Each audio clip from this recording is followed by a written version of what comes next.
This Republican senator admits that the Trump budget will kick 10 million people off of Medicaid and then says that's a good thing for American families. You got to see this. People are screaming and saying, hey, it's kicking people off Medicaid. It's not kicking people off Medicaid. It's transitioning from Medicaid to employer-provided health care. So, yes, we've got 10 million people that are not going to be on Medicaid, but they then are going to be on employer-provided health care. We think that's a better option for the taxpayer and, quite frankly, for their families as well. All right. Believe it or not, James Lankford isn't the dumbest or least empathetic Republican on today's show. But in a party dominated by white men, he may actually be the whitest. Now, buckle up, folks, because we've got a full program for you today. Trump is trying to turn attention away from his horrendous budget by issuing a new foreign travel ban and launching investigations into insane Biden conspiracy theories. Now, House Democrats made a fool of Education Secretary Linda McMahon, and the Trump budget doesn't just cut Medicaid, it eviscerates Obamacare. Now, real quick, please hit the like button and subscribe button. I cannot do this without your support. I really appreciate you. Now, let's get into it. Democrats, economists, the CBO, the press, and an increasing number of Republican senators are all saying the same things about the Trump budget. It's an absolute nightmare for the American people, and it's going to skyrocket the national debt. So what does Trump do? The same thing he always does. He uses racism and insane conspiracy theories to distract from what is the real story. That's right, folks. The travel ban is back. And guess what? Not a majority white country to be found. Check it out. We've seen one terror attack after another carried out by foreign visa overstayers from dangerous places all over the world. And thanks to Biden's open door policies, today, there are millions and millions of these illegals who should not be in our country. We will not let what happened in Europe happen to America. That is why today I am signing a new executive order placing travel restrictions on countries including Yemen, Somalia, Haiti, Libya, and numerous others. But Adam, you say that was just the racism. What about the insane conspiracy theories? All right, folks, put on your tin hats. Republicans and Fox News have been twisting their panties in a bunch for months about this idea that because Joe Biden used an Autopen, something that all presidents and most members of Congress do, that somehow his pardons and executive orders were invalid. That's insane, but it's not new.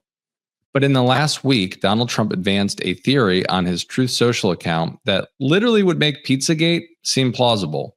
And Pizzagate is not real. I'm not making this up, folks. The latest conspiracy theory is that Joe Biden died sometime in 2021 and was replaced by a humanoid robot. And if there are any QAnoners watching, which I highly doubt, that is an AI-generated image. I made it. It's not an actual image of robot Joe Biden. One thing I don't get is how the MAGA crowd thinks Joe Biden is dead, but this guy is still alive. Here's Republican Senator and Civil War veteran Chuck Grassley talking about the Autopen investigation on Fox News. You've got an ear to the ground down there. What's your hunch at the moment? My hunch at the moment is that they're going to come up with a lot of things that the president did not sign, maybe thousands of things that's signed by Autopen. And if that's the case, it would raise a lot of questions about the thoroughness when 2,500 people were pardoned, including people with a murder conviction. Those are serious charges. I don't know the answer, but I'm sure that Pam Bondi will get to the bottom of it. Okay, but Senator, I apologize for the interruption there. It's my understanding it's not illegal to use an Autopen, is it? I can't answer that question for you. Maybe I should be able to, but I can't, and I'm not going to comment on something I don't know for sure. Okay, so what the president's talking about is 200 judges appointed to federal benches, the issuance of more than 1,000 presidential documents. There are questions about pardons, et cetera, and we'll see where this goes. That's Chuck Grassley, who apparently signs every single thing himself by hand. Also, for those that don't know, Chuck Grassley turns the big 150 in September. He's the chairman of the Senate Judiciary Committee. He doesn't know if the use of an Autopen is legal. Give me a fucking break. Folks, I worked on Capitol Hill. Virtually every Senate office has their own Autopen. Members of the House use the Autopen in the House printing and franking office. And then there's this sweaty troglodyte, James Comer, who tried to impeach Biden in 2023 and is now subpoenaing Biden's physician to determine what? I have no clue. Watch this bourbon-soaked nitwit. Let's take a look. At the end of the day, we made demands that he had to come in and answer questions, and they could refuse to do that. So I'm going to announce on your show tonight that he will receive a subpoena tomorrow. Dr. O'Connor will be the first person to receive an official subpoena. We're serious about these people coming in. So now he's going to have to come in and do a full-blown deposition as opposed to a transcribed interview. It's absolutely outrageous that Republicans continue to attack President Biden, even as he has departed from public life and is currently undergoing treatment for aggressive prostate cancer. Shame on you, James Comer. And you, Chuck Grassley. It's despicable. But as I said before, the racist travel ban, the bullshit Biden investigations, it's all a distraction from a budget that will literally boot 10 to 11 million people off of Medicaid and millions more from Obamacare. Senator Chris Murphy does not suffer fools, and he calls bullshit when he sees it. Now, let's watch Senator Murphy take apart the Republican distraction strategy and expose the awful Trump budget for what it is. Trump signed a new travel ban targeted at 12 different countries. The ban is going to go into effect on Monday. It's a much bigger travel ban than what Trump issued during his first term. I mentioned it feels to me it's important for people to understand what it is. No doubt people will be impacted, of course, in these countries, but also an effort to distract from what's happening with this bill and Elon Musk and a lot of the disarray that's happening within the party and, frankly, within the White House. But what do you make of it? Okay, it's so important we talk about this because this is the whole game, is that the actual agenda here is to steal from us. The actual agenda is to steal from regular Americans in order to pad the pockets of the rich. So what does this bill do? It actually costs money for 40% of the American public. You get poorer if you are in the bottom 40%, and the richest families get a tax cut of $270,000. Okay, nobody wants that. That's super unpopular. So how do you get that done? You distract people by making them think that they're at war with other Americans, making them think that they have something to fear from people who look different from them or speak a different language. This is what demagogues have done all throughout time, is to divide us from each other, make us feel like we need to be fighting ourselves, while on the side, they're stealing from us, either through legislation, like we're debating in the Senate today, or old-fashioned thievery, as has also been happening in this administration as well. So, yeah, understand that this is important. Anytime you ban people coming to the United States from other countries, it has a real impact, but it is chiefly in service of trying to get us all talking about that, or talking about the Biden investigation they launched today, or instead of talking about the centerpiece of this story, which is this bill to make the rich even richer at the expense of everybody else. Yep. Look, Chris Murphy is absolutely on the money here, folks. And in 15 words, he sums up the Trump budget for what it really is. Quote, it is to steal from regular Americans in order to pad the pockets of the rich. Now, keep watching to the end, folks, because we've got two Democratic rising stars just humiliating Education Secretary Linda McMahon. But I want to keep talking about this budget for a minute. This so-called big, beautiful bill is actually a giant rotting onion.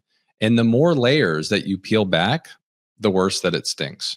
We've known for weeks now that the Trump budget would effectively remove 10 million people or more from Medicaid coverage by the end of this year. But as we dig deeper into this bill, the impacts on Obamacare are going to be nearly as significant. Now, let's watch Congresswoman Dina Titus explain to her constituents what this budget could mean for healthcare premiums. Now, in addition to that, Medicaid is not the only healthcare program that's under attack. Obamacare is also back in the picture. Now, it covers 24 million people, and federal support totaled $125 billion last year, and subsidies for 19 million people. That's nationally. But if the subsidies aren't extended this year, the people who are in the program will see their premiums skyrocket. That's in Nevada. In fact, in District 1, premiums could increase by as much as 179%. Now, that means if they don't have help paying for insurance, they're not going to have insurance. That puts them back in the emergency room, and that puts the cost of premiums for people who do have it skyrocketing. So devastating that many families would literally lose their health care. The New York Times is reporting that changes to Obamacare in the Trump budget would result in as many as 4 million people losing coverage over the next 10 years. That is disgraceful. And Republicans in Congress are unlikely to extend existing Obamacare funding at the end of this year, which would literally result in an additional over 4 million people losing their coverage. Now, that's according to the nonpartisan Congressional Budget Office. Taken together, over a third, 1/3 of the 24 million Americans covered by Obamacare could lose their health care under the Donald Trump plan. I'm going to keep saying it here, folks. Call your senators. The phone number, 202-224-3121. Again, 202-224-3121. This is not a done deal yet, by far. This budget cannot go through in its current form, so pick up the phone. Again, 202-224-3121. All right, let's bring this plane to its final destination with 2 clips of Education Secretary Linda McMahon being made to look like a complete fool by 2 absolutely rising stars in Congress, Jahana Hayes and Greg Casar. I'm just going to play these back to back. Watch McMahon squirm as Jahana Hayes and Greg Casar ask her simple questions that she literally simply cannot answer. 2 really quick questions. Do you think that Holocaust education in our schools is a DEI program? There's no card for that. That's just yes or no. I can look at whatever card. Holocaust education, is it a DEI? You can have a press conference to say whatever you want. I just need a quick answer to this. Your soliloquy is Holocaust, because this is my time, is Holocaust education a DEI program? No. Is African American Studies a DEI program? I think I answered that with one. I'm asking it again.